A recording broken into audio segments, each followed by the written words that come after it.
Qué gusto saludarles y darles la bienvenida al programa informativo semanal del Registro Nacional de las Personas. A nosotros nos complace llegar una semana más hasta sus hogares, hasta su dispositivo móvil, donde sea que vea este programa para llevarle información interesante acerca del RENAPE. Semana a semana, temas de interés, y hoy no es la excepción. Por supuesto que no, profundizamos en algunas características del DPI, por qué nuestro DPI es seguro y qué mejor que hacerlo con el jefe de control de calidad.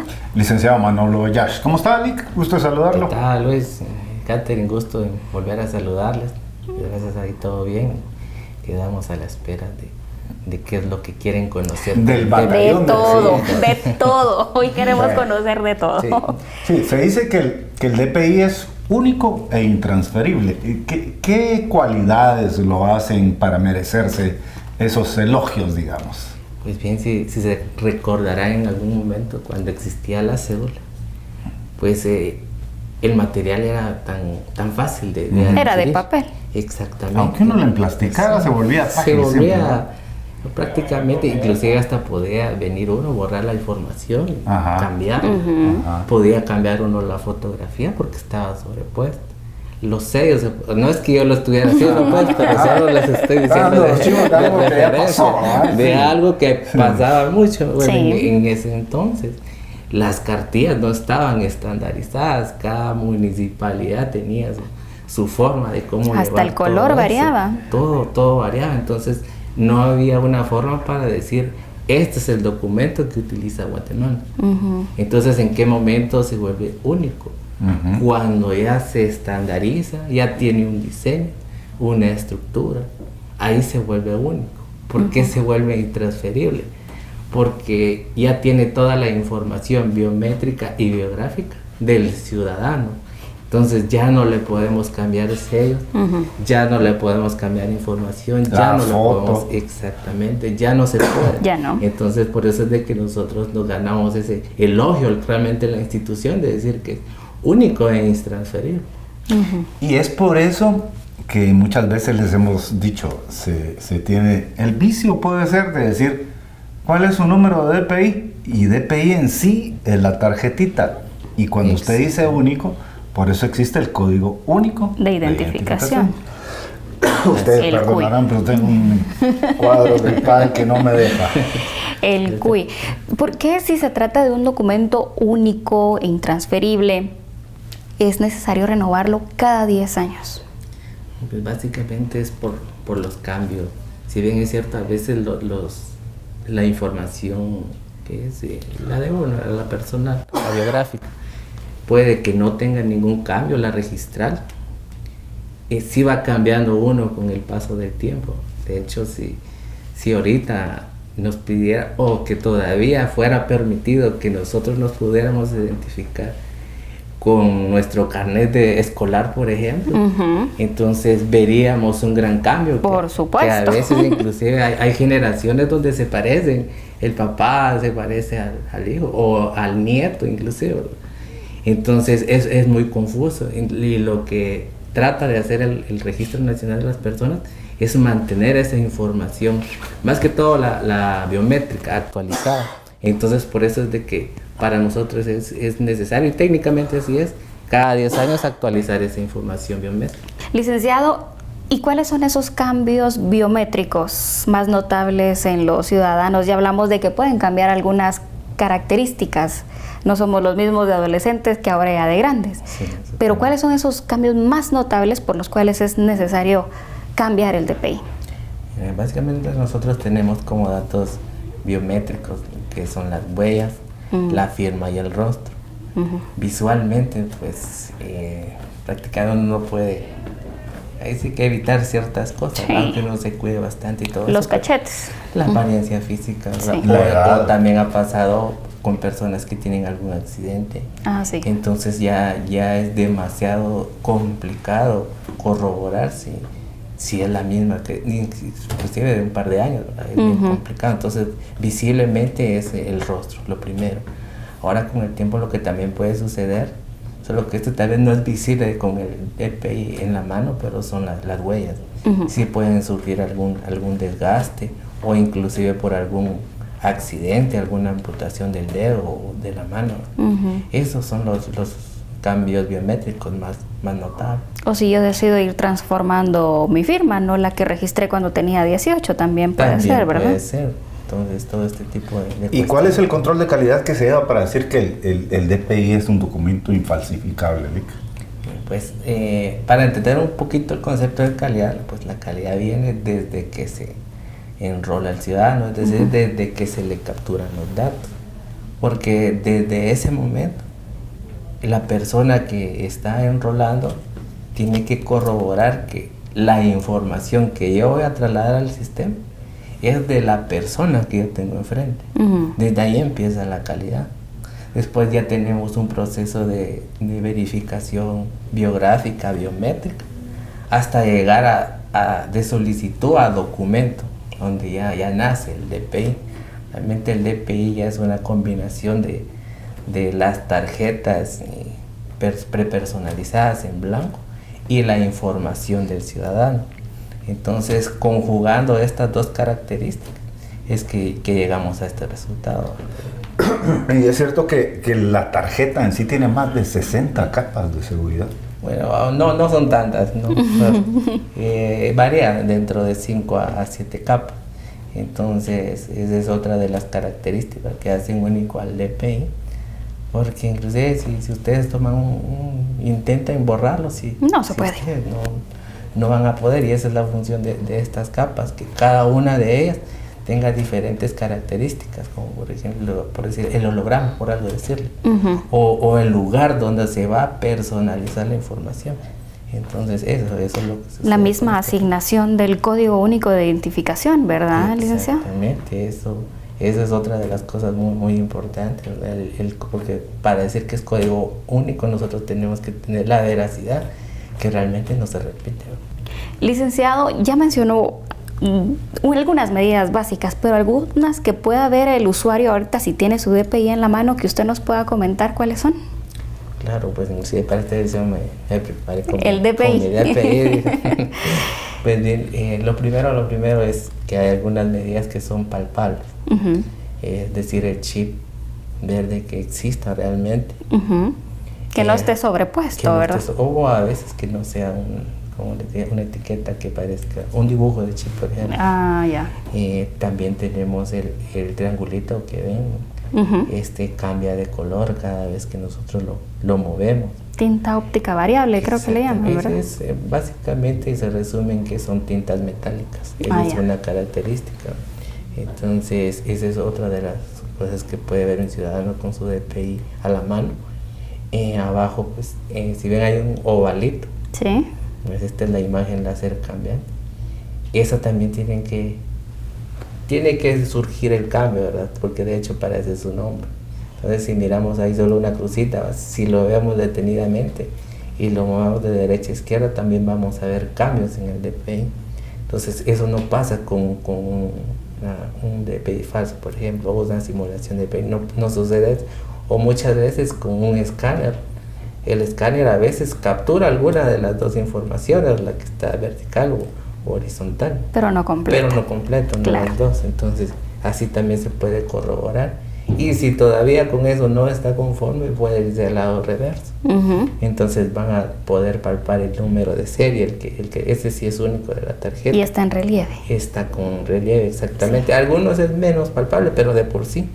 Esta es la técnica de cómo lo hace el fabricante. Entonces, este también es palpable. Entonces, como palpable, para resumir, tendríamos el chip, el CLI y la serie. Entonces son algunos tips de cómo a simple vista podríamos decir, este es de pedido. No, claro. Ahí tienen el chivo. Ustedes pueden explorar su documento personal de identificación emitido por el RENAP.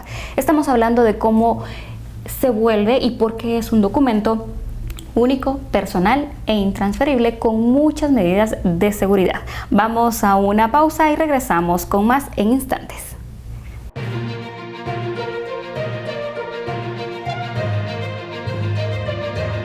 Si quieres solicitar por primera vez el documento personal de identidad especial, debes tomar en cuenta lo siguiente, no importando si eres mayor o menor de edad.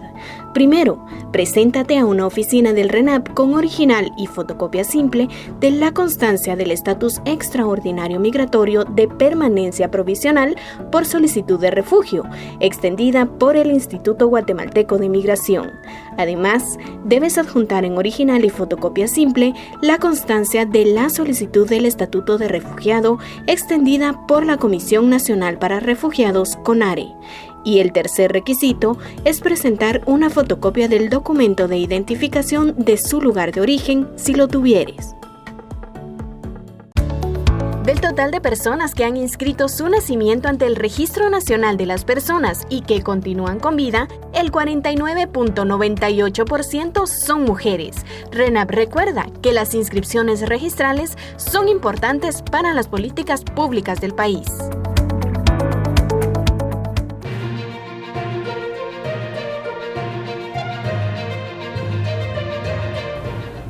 Qué gusto saludarlos. Hemos regresado de nuestra pausa para continuar con el tema de seguridad del DPI. Hoy estamos hablando con el jefe de control de calidad, Manolo Yash.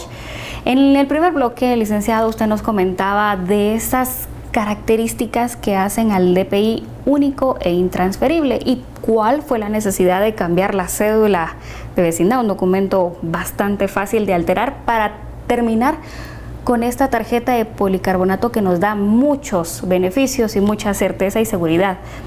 Pero usted nos puede decir por qué el DPI se dice que es una tarjeta inteligente. Bueno, pues básicamente es por la tecnología que esto tiene. Si bien voy a utilizar otra vez de ejemplo mi DPI, pues solo así al verlo vemos que hay una combinación de diferente tecnología. Es decir, desde el material que es el policarbonato, cómo funciona el mismo, tiene un chip también, sí. Y como lo mencionábamos anteriormente, lo que reacciona al láser es la tarjeta, no es de que la máquina venga y con tinta ponga ahí nuestra información, es solo un lacerado y lo que reacciona es la tarjeta. Entonces por eso se dice que es una tarjeta inteligente, por la tecnología que hay inmersa en ella. Por eso. Incluso me recuerdo yo que en alguna ocasión, licenciado, hicimos el ejercicio de lanzar una tarjeta de crédito o débito y el DPI, y no suenan igual. El policarbonato suena distinto, ¿verdad? Sí, totalmente. Si tú agarras un disco compacto y lo lanzas, pues algo parecido sucede con el policarbonato. Es por la composición que este tiene.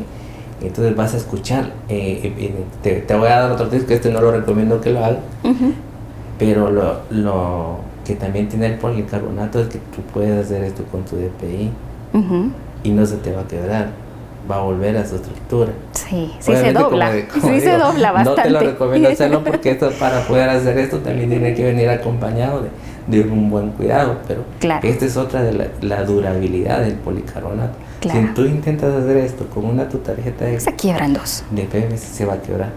Entonces, ese es, como te digo, es otro tip que no recomiendo que lo hagan porque a veces si uno no cuida las cosas, pues se va a deteriorar. O también tiene forma de agarrarlo, ¿no? Para que no vaya a salir volado el chip, ¿verdad? Entonces, yo solo lo hago a manera de ejemplo para que veas cuál es la diferencia. Y la durabilidad también. La durabilidad, ¿verdad?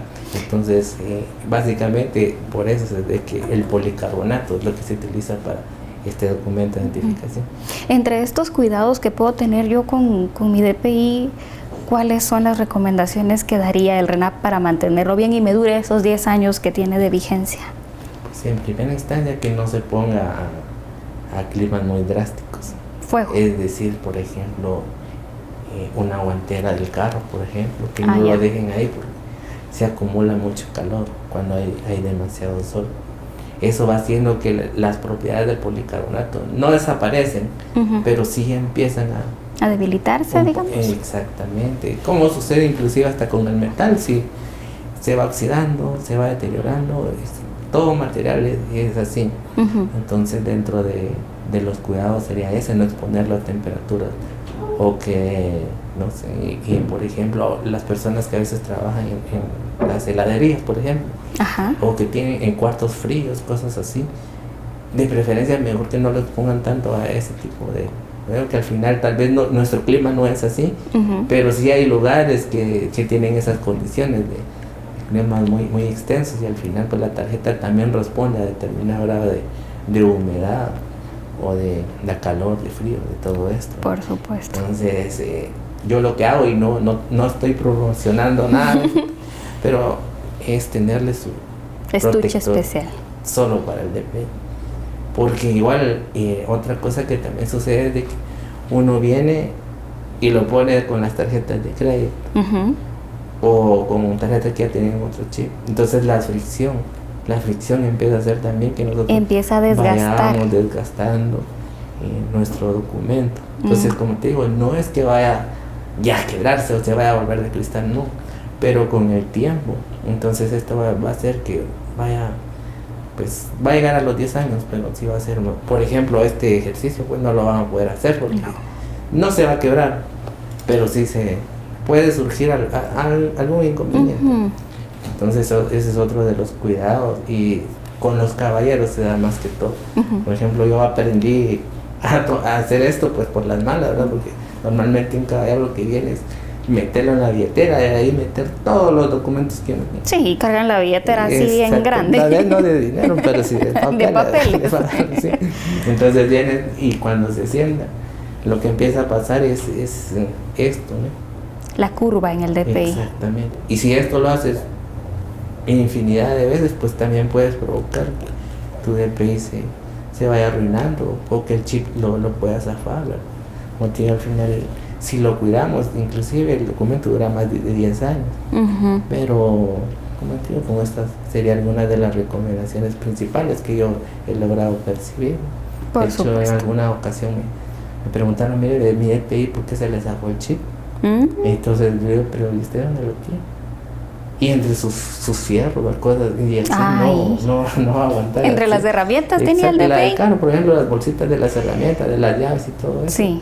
Y como normalmente eso lo hace uno, y en el sillón se va todo, ahí se va la cartera, se va el documento, y uno solo. Entonces, ese tipo de cuidados sí hay que tenerlo con el DPI si nosotros queremos conservarlo. Entonces, al final va a durar hasta más de 10 años si hacemos esto, pero en principio sería esto. Tampoco utilizarlo como para cortar papel, que he visto yo que lo han hecho. Lo utilizan como regla. Todo este tipo de cuestiones. Para abrir pasadores. Y a veces también nos ha pasado que nos dicen, mire, fíjese que el chip no funciona. Pero es por este tipo de cuestiones que hacen, ¿no? Si yo vengo y lo utilizo así, o a veces está sucio y le voy a pasar alcohol, le voy a pasar agüita, obviamente es metal, entonces el chip se va a arruinar definitivamente. Se va a empezar a oxidar. Tal vez no oxidar, pero sí va a dejar de funcionar. Ya no va a ser posible que podamos leerlo, pero es por este tipo de cuestiones. Igual pasa con la humedad, para los deportistas, digo, o sea, que cuando las personas sudan mucho y obviamente si lo exponen al DPI, pues va a pasar este tipo de cosas. Entonces eso es lo que pueden hacer. Yo sé que el primer paso para tener yo conciencia plena de que mi DPI es 100% auténtico y no una imitación es venirlo a tramitar al RENAP. Pero hay gente que trata recibiendo ese tipo de documentos para corroborar la identificación de otras personas.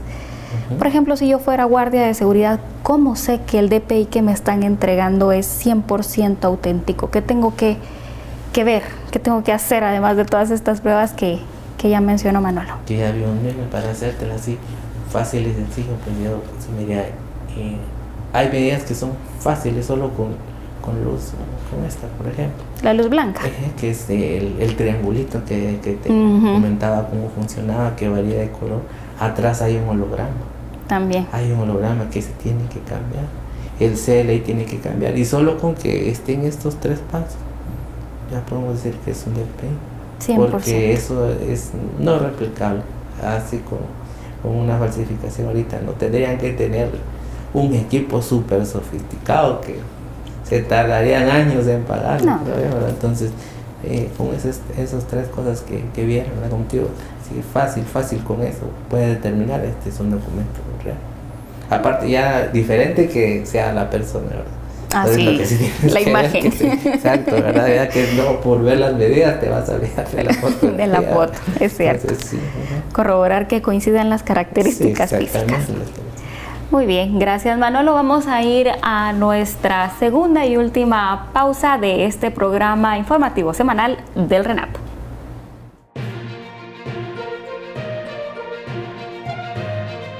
Si eres mayor de edad y lo que buscas es empadronarte, debes saber que desde tu enrolamiento para la obtención de tu DPI, autorizas el empadronamiento. Aplica para primer DPI, reposición o renovación. Tu empadronamiento se carga directamente al sistema del Tribunal Supremo Electoral. Recibirás un aviso vía electrónica para imprimir la constancia respectiva o la podrás descargar desde el portal web del Tribunal Supremo Electoral. ¿Sabías que el Registro Nacional de las Personas trabaja los fines de semana en centros comerciales? Ahora los guatemaltecos tienen la oportunidad de realizar sus trámites de documento personal de identificación, entrega de DPI, emisión de certificaciones, enmiendas e inscripciones registrales en oficinas de RENAP ubicadas en centros comerciales en los departamentos de Jutiapa, Chiquimula, Mazatenango, Puerto Barrios, Huehuetenango, Escuintla y Guatemala, el último fin de semana de cada mes. La programación de fechas se da a conocer en nuestras redes sociales y en la página www.renap.gov.gt.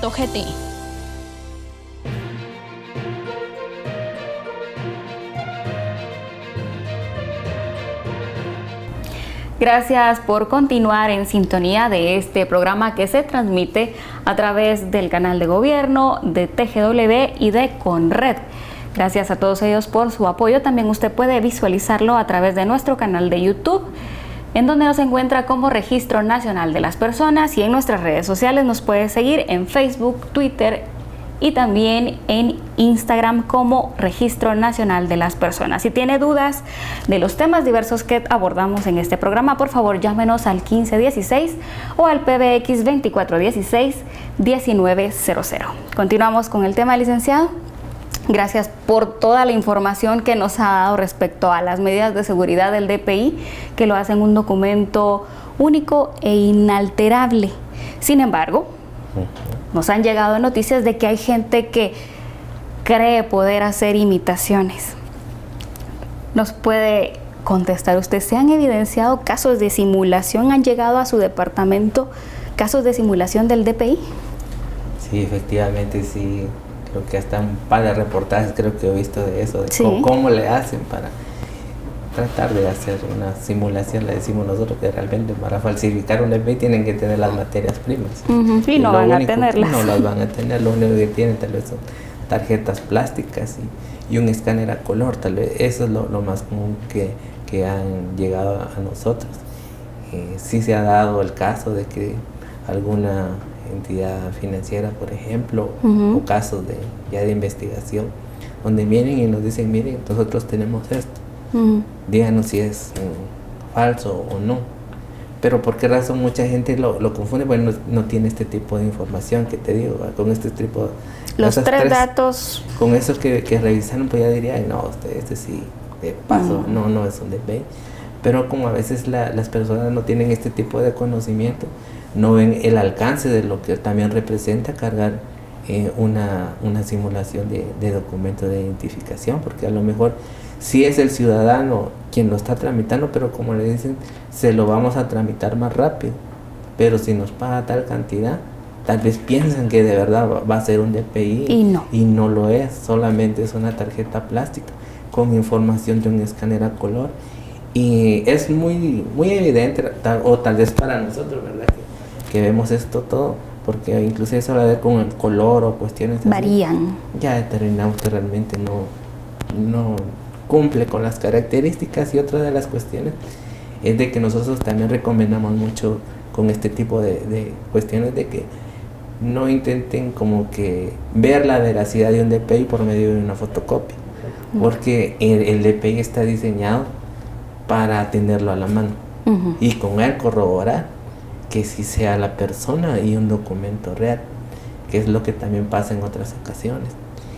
A estas simulaciones le sacan otro escáner, intentan hacer trámites, lo logran realizar Y con el tiempo es que viene una investigación, ¿verdad? Cuando ya el usuario que le están haciendo este tipo de cuestiones se da cuenta.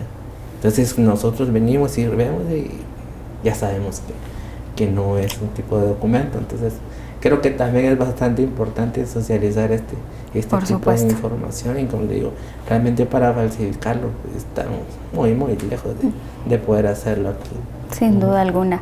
Sin embargo, sabiendo esto de que ha habido entidades víctimas de estas simulaciones porque presentan solo fotocopias como parte de los requisitos, hay algunas que ya no quieren que les vuelva a suceder y se han abocado a ustedes para pedir auxilio y orientación para corroborar la calidad del DPI. Así es, totalmente. Pasaba con las entidades financieras principalmente. Los bancos, todo lo que se dedican a préstamos. Entonces, precisamente derivado de esto, fue necesario hacer un material genérico. Obviamente estas medidas de seguridad que te estoy mencionando están en la página del RENAP, pero a veces solo leerlo no es lo mismo que te expliquen. Ir viendo cómo funciona. Sí. Entonces, antes pues la dirección a la que pertenezco realizaba esta capacitación, pero debido al auge que tuvo, al incremento, de hecho, el día de hoy ahorita se está llevando otra capacitación. Entonces fue necesario involucrar a la dirección de capacitación por la demanda, porque realmente es información muy importante y de que si bien nuestra dirección está enfocada a hacer el DPI, pues fue necesario ya hacer un material formal para ir y darle todo este tipo de información a través de la dirección de capacitación. Entonces ya hay más personas, capacitadores por así decirlo, donde ya tienen esta información. De hecho te la pueden dar tal vez mejor de la que yo te la estoy dando. Y es precisamente para esto, para socializarlo, pero respondiendo a tu pregunta, sí se ha abocado. Instituciones también del Estado se han abocado, y todos aquellos que al final necesitan saber si es un DPI o no, se han abocado bastante, y por lo que veo, pues cada vez va a haber más demanda de esto por la importancia. Es una consecuencia buena de empezar a dar ese tipo de inducciones, orientaciones sobre... Pienso que sí, porque como te digo, al final pues en la página del RENAP pueden estar, pero yo ahorita que te lo estoy explicando, tal vez ya ni vas a ver igual tu DPI o el de tu compañera. Tal vez ya vas a venir y vamos a ver si cambia o no cambia. Es cierto. Entonces pasa esto, y como te digo, al final es algo bueno, ahí se queda lo malo, sacarlo lo bueno, ¿no? Y la información también es para aquellas personas que intentan hacer este tipo de fraudes, ¿verdad? Que vean que no es tan fácil, y que con el tiempo esta información se va a ir socializando y se van a dar cuenta que rápido los van a cachar. Por supuesto. Rápido los van a cachar. Si ahorita ya los están atrapando, digamos, pues igual va a ser, creo que más fácil para los demás. Que no se arriesguen, porque es muy fácil, muy obvio ver cuando un DPI es una simulación comparado con un DPI real que emite el RENAP. Estamos llegando ya a las conclusiones de este programa, licenciado Manolo. ¿Algún mensaje que usted le quisiera dar a la población, algunas recomendaciones básicas para poder tener mejor cuidado con el DPI, o incluso consejos para cuando vengan a tramitar su documento personal de identificación, ya que sabemos que hay medidas de seguridad que deben cumplirse, y por ejemplo en la fotografía, a la hora de venir a tomársela? Sí, a veces, tal vez como ahorita que me estás dando las espadas, y entenderte que al final es un documento de identificación, no es una foto para un perfil de alguna red social, que a veces confundemos eso. Entonces, probablemente a la mayoría de nosotros no nos guste cómo nos vemos en el DPI, pero es necesario para tomar aquellos rasgos biométricos. De hecho, han pasado inclusive accidentes, o para los que recordarán, en el caso del Cambrai, tragedias, o en el extranjero, a veces no llevan documentos, pero cuando RENAP tiene la información biométrica almacenada correctamente, es más fácil. O sea, no es que yo esté deseando que algo así pase, pues, por supuesto, porque inclusive a veces pasa con personas ya de la tercera edad, o que de personas que dejan abandonadas. Entonces así es como se han podido identificar. Entonces entender esto, también la fotografía tiene sus características. De hecho es internacionalmente que así es. Habrán uno que otros cambiecitos por ahí, pero ya son propios de cada país. Pero en general la fotografía está estandarizada, que podamos ver bien las orejas, la frente descubierta, no flecos, evitar el exceso del maquillaje, de piercing, de plano, si son permanentes, pues no se los podemos quitar, pues, pero por lo menos en la medida de lo posible. Evitar todo este tipo de cuestiones. Argollas muy grandes, ¿verdad? Argollas muy grandes que hagan un reflejo al rostro y que ahí te salga una manchita que tal vez no tenés. Como que fuera un lunar, pero yo no tengo pero lunar. Usted no tiene lunar, entonces este tipo de cuestiones, entender esto, que la fotografía, o si a veces se tarda mucho, porque también ha pasado, me dicen, pero mira, la licencia sale más rápido. La licencia está hecha a base de la información del DPI. Entonces una licencia no pasa las validaciones biométricas y biográficas que el DPI, ¿sí? De hecho, en la mayoría de documentos, digo licencia, carnet de list, todas estas cuestiones, son hijitos del DPI, si así lo quieres ver. Entonces también en ese sentido, pues los tiempos se han reducido bastante a cuando empezó el RENAP, que tardaba meses. Ya no tarda tanto tiempo en hacerlo, y un poquito de paciencia. Si de por sí tal vez la ley nos da 30 días, pero ahora es menos el tiempo que se está tardando. Incluso hay gente que lo recibe en el mismo día, 2 días después, y en el interior del país con la descentralización se están entregando incluso en menor tiempo, 3 veces menos tiempo de lo que se hacía antes, ¿verdad? Totalmente, y para eso también va a quedar el uso de nuestros centros de impresión, que tenemos en Río Hondo, Quetzaltenango. Que ya es una forma de ir descentralizando, reduciendo tiempos, al final buscando la mejor atención para el ciudadano, que eso es lo que buscamos todos, ¿verdad? Porque creo que RENAP se ha enfocado bastante en eso, de ir mejorando. Obviamente quizás tenemos cosas más que mejorar, pero creo que vamos bastante bien, como si lo vemos de cuando empezó el RENAP a como ahorita, pues hay muchos aportes que todas las personas han ido dejando. Y al final todo es para evolucionar, está bien. Entonces todo es para servirle mejor al ciudadano y por eso nos esforzamos, creo que todas las unidades. Por supuesto que sí. En eso estamos trabajando a diario y se nota desde el departamento en el que ustedes trabajan, que es control de calidad. Agradecemos su tiempo para esta entrevista, Manolo. Muchas gracias. Y a ustedes también, muchas gracias por habernos sintonizado una semana más. Recuerde que la próxima semana volveremos con un tema muy interesante y esperamos que Luisito siga mejor para que nos acompañe en estas interesantes entrevistas. Hasta la próxima.